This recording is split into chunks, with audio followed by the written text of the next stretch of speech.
Hello and welcome to Prairie Pulse. Coming up a little bit later in the show, we'll hear a musical performance from The Human Element. But first, joining me now from West Fargo, the West Fargo Economic Development Director, Matthew Marshall. Matthew, thanks for joining us today. Hey, thanks for having me. I really appreciate it. Well, as we get started, tell the folks a little bit about yourself and your background. Sure. My name is Matt Marshall. As you mentioned, I'm the Director of Economic Development at the City of West Fargo. I've been with the city a little over 5 years. Prior to that, spent some time in a consulting role for economic development, and before that was in the construction industry, actually. So a lot of people who occupy my roles come from a diversity of different backgrounds, experiences, and I'm no exception to that rule, for sure. Now, where are you originally from? I'm originally from the eastern side of Minnesota, the Stillwater area. And my family and I have got a wife and 2 beautiful kids relocated up here for the opportunity with West Fargo. Okay. So can you tell us, why is West Fargo growing at an amazing rate, it seems like? You know, I think it's a vast combination of things. If I gave it one particular answer, I'd be doing a lot of other categories in justice, so I'll give you a couple. No question, the area itself is expanding, and so we're a benefit of that. But within that, we seem to be expanding a little faster than some of the other communities around us. Some of that is due to our fantastic school system we have. Some of it has to do with the fact that we're flood protected. We're an efficiently run city, and we also, I feel, do a great job within the community to work with development and developers to streamline the process so that it's responsible on behalf of the taxpayer, but yet isn't cumbersome for developers as they walk in the door. We actually hear that quite a bit, and so I like to think that attributes to it as well. We also benefit from a real diverse economic base. Unlike other parts of the state, we benefit from a tech sector. We have, other industries here that, manufacturing, whether it's for ag or otherwise. We've got an aviation industry that's right up the road. And so, we're a little more stable from that regard than other parts of the state that may be heavy into just ag or oil, that sort of thing. Mm-hmm. Well, I understand you won a Governor's Award last year for Economic Developer of the Year. Can you tell us about that? Yeah, so I appreciate that. However, it was a team effort without question, so I can't take the accolades. We worked with a company named Evolution One, which then turned into WEX Health halfway through the time that they worked with us. WEX Health is a software company that specializes in transactions for health savings accounts and that sort of thing. They were a company that was started right here in the Fargo area, and they had just an amazing growth. And so they located their headquarters in West Fargo. Prior to that, they'd grown so fast, they were split up into multiple locations throughout the region, plus some area down in Minneapolis, St. Paul, and other parts of the country as well. So we worked with them. In the middle of our time that we were working with them, they were acquired by WEX Health, and that's how they became WEX Health. And so we almost had to sort of start all over again and resell the community, and eventually got it to the end. And we're happy to say that they've got about 300-400 employees in the city of West Fargo and continue to grow even today.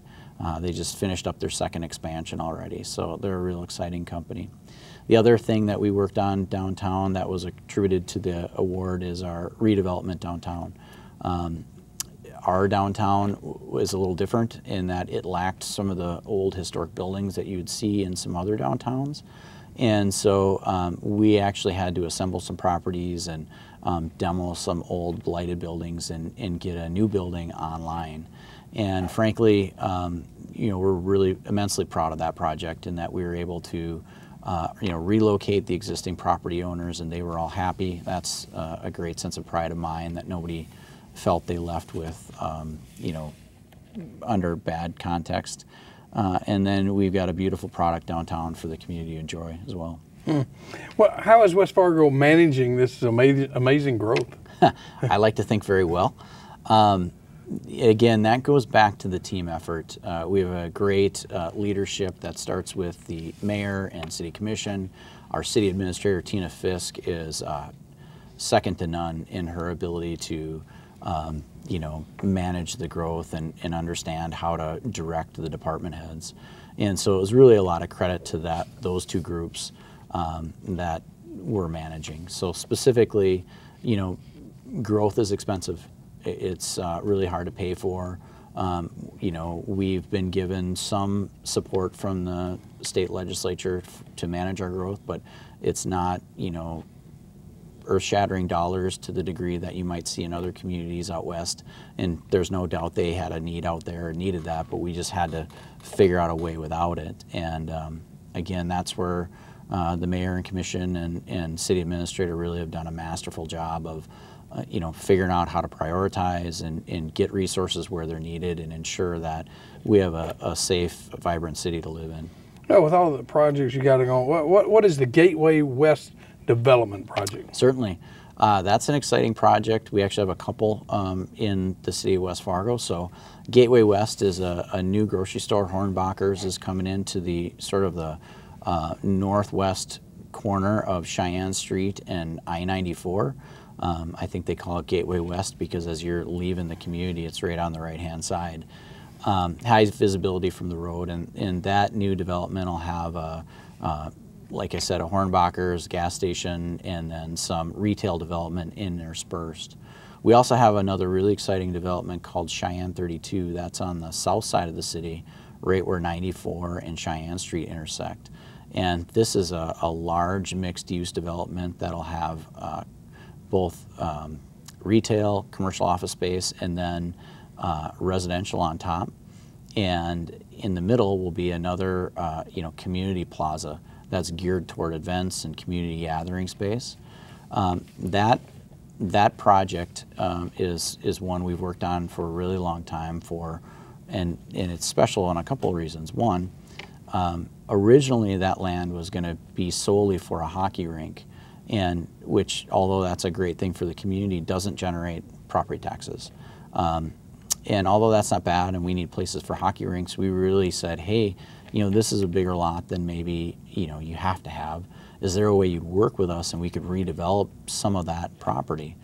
And the schools were great. They identified right away, yeah, let's try and figure this out. And so what we did is we worked with a development group to say, all right, if you build a project that has high taxable value, we will use the tax increments to go to a public benefit, which in this case would be a plaza.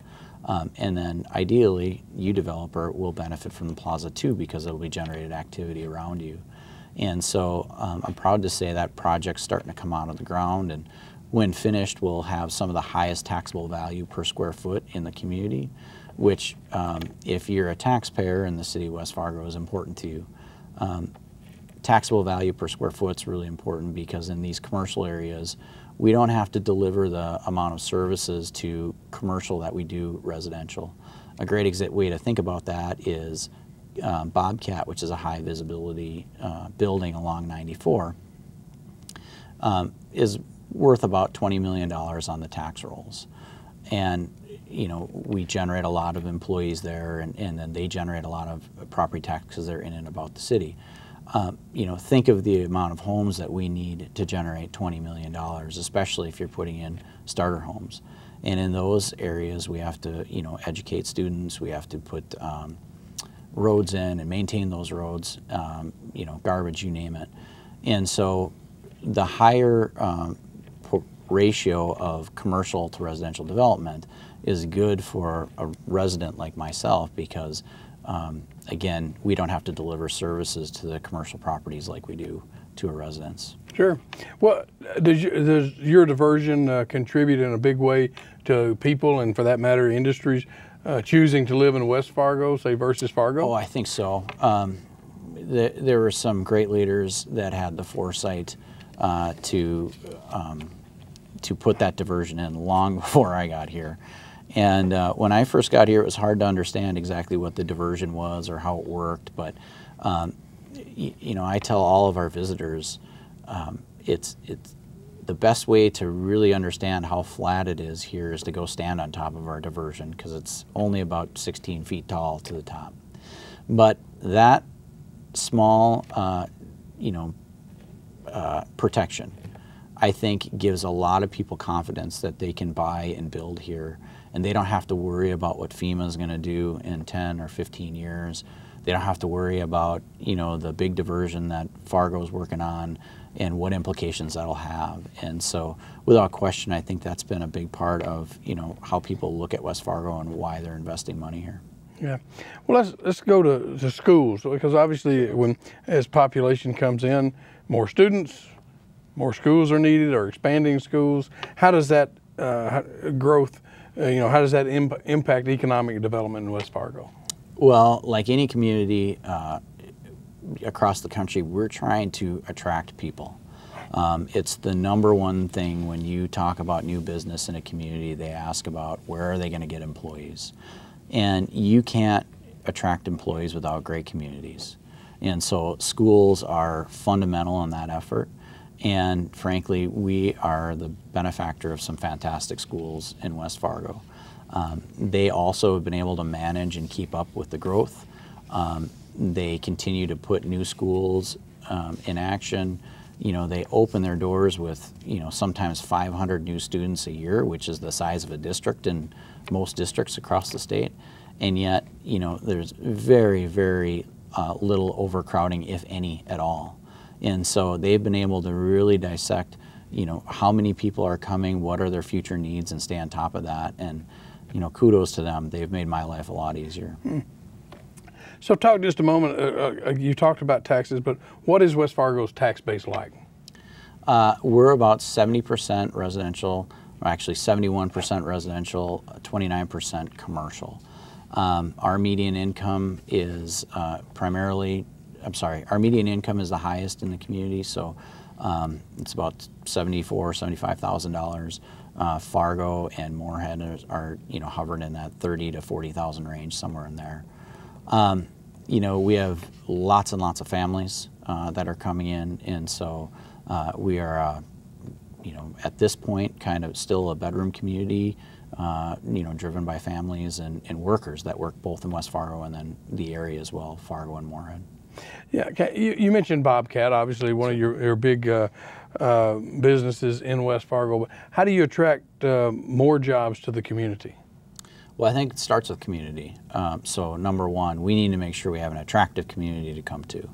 And we really believe that. And so the commission has shown a lot of leadership in building unique spaces. The next generation of workers, they have greater flexibility in where they go and where they live.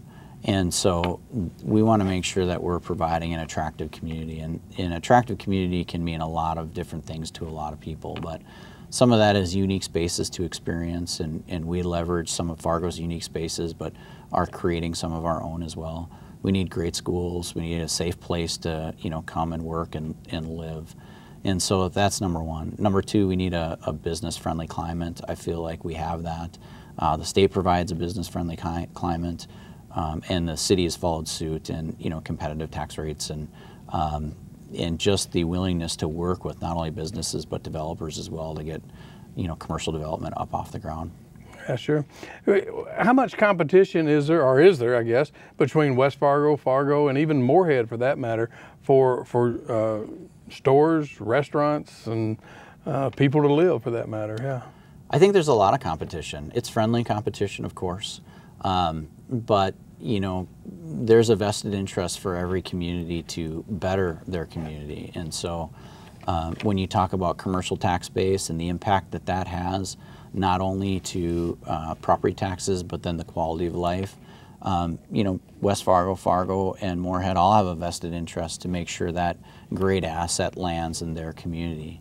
A good example of what an impact commercial property tax can have to anyone is Fargo, for example. They have a huge sales tax. Because of the huge sales tax base, they're able to leverage that money and pay for a lot of special assessments. If West Fargo, for example, could increase their commercial tax base that generates sales tax, we also then could take a bigger bite out of special assessments and help every taxpayer. And so I think there's a great friendly competition. I also think quality of life matters. You can ask a lot of people in West Fargo what Costco means to them, the fact that they don't have to drive all the way across town, and it seems like that's made a lot of people really happy in the community. And then the unique spaces as well, as we're trying to attract more assets to the community. We're trying to create unique spaces that fit and create experiences for our citizens to stay and spend money right here, which will then get reinvested back in their own community. Okay. The years you've been here, I guess we've always had a joint chamber. I say that with Fargo, West Fargo, Moorhead. How do you think that's working? I think it's working well. I wasn't here when they were separated, so you have to put an asterisk by that. I only know the joint chamber. I think the benefits that the joint chamber bring are that they're able to leverage their membership for lobbying efforts, and then also to bring greater training experiences where maybe smaller chambers are unable to. So I think there are some positives. I think also you'd go around and ask people who were part of the old chambers, and they might say, geez, I miss sort of the small town feel of the local chamber, and I think there's some positive in that too. But in my time here, the chamber's been great. They've been a great advocate for businesses, and so I think it's been an overall positive thing for the community. Yeah. So what's your relationship with your city commissioners in working on issues along the way? Yeah, we have a great working relationship in that they give me some pretty clear direction. And so under Tina Fist's leadership, she of course steers the ship, but then the commission also gives broader direction. We just passed a new comprehensive plan called West Fargo 2.0. I encourage everyone to go to our website and read all about it. And it's an exciting new plan about how our city is going to grow and develop in the coming years. And through that, the commission sort of goes through the weeds and is able to give us staff pretty clear direction on what goals and objectives they want to see achieved, and how they want them achieved. And so they're always open to asking questions and getting all the information and giving us clear direction. And that makes my life a lot easier because I know where I'm headed. Yeah. Well, Matthew, what are some of the key issues and maybe funding issues you'd like to see addressed in the upcoming legislative session? Well, I think infrastructure is a huge issue for the city. We have a downtown core area of our city that has infrastructure challenges. And what I mean by that is it's 50, 60, sometimes even older, years old or older. And that stuff starts to crumble. And the replacement cost for that infrastructure is twice as expensive, because you got to pull roads out and then in some cases move lines so that they're more efficient and then put them back in. And so I think that's number one. Anything that the legislature can do to focus on that is really important.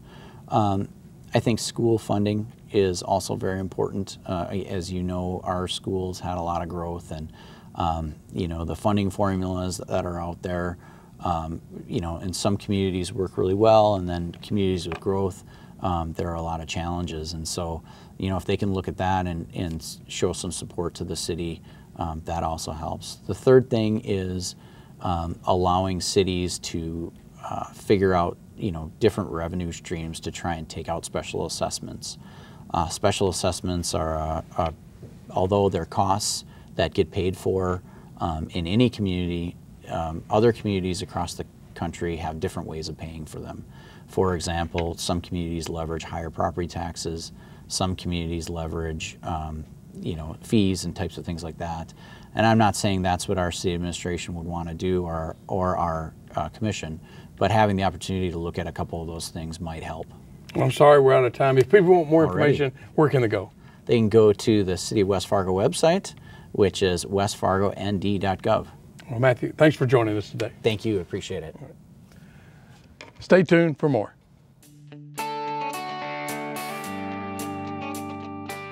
The Human Element is a Fargo-based group of musicians who pride themselves on creating an organic style of music that is centered on human nature and love. Their original sound floats between having a country vibe to being rock-centric, but the group is always ready to jam.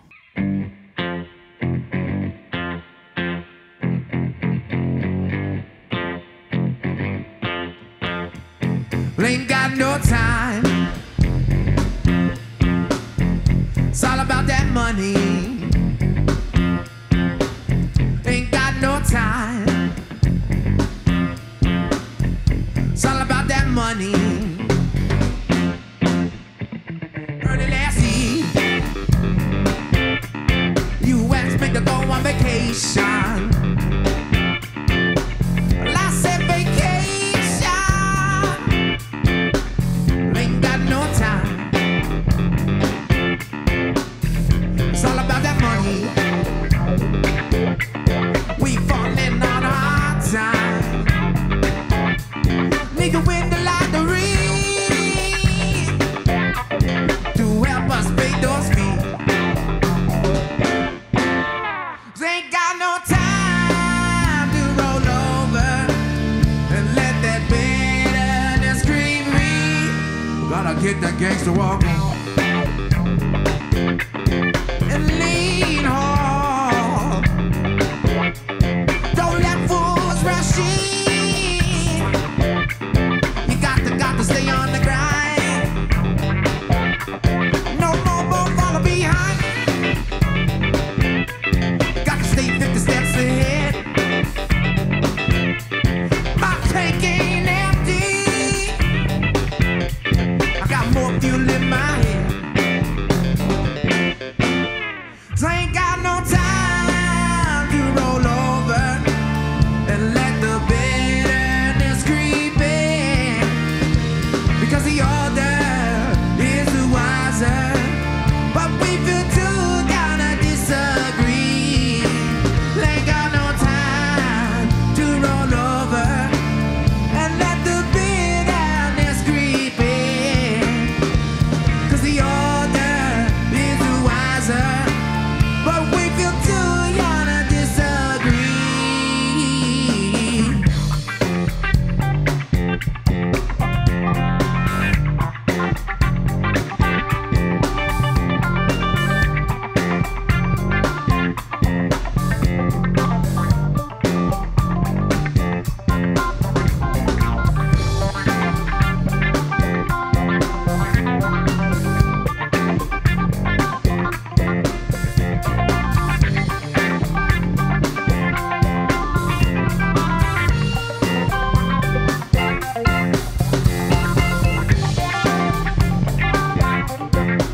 Well, that's all we have on Prairie Pulse for this week. And as always, thanks for watching.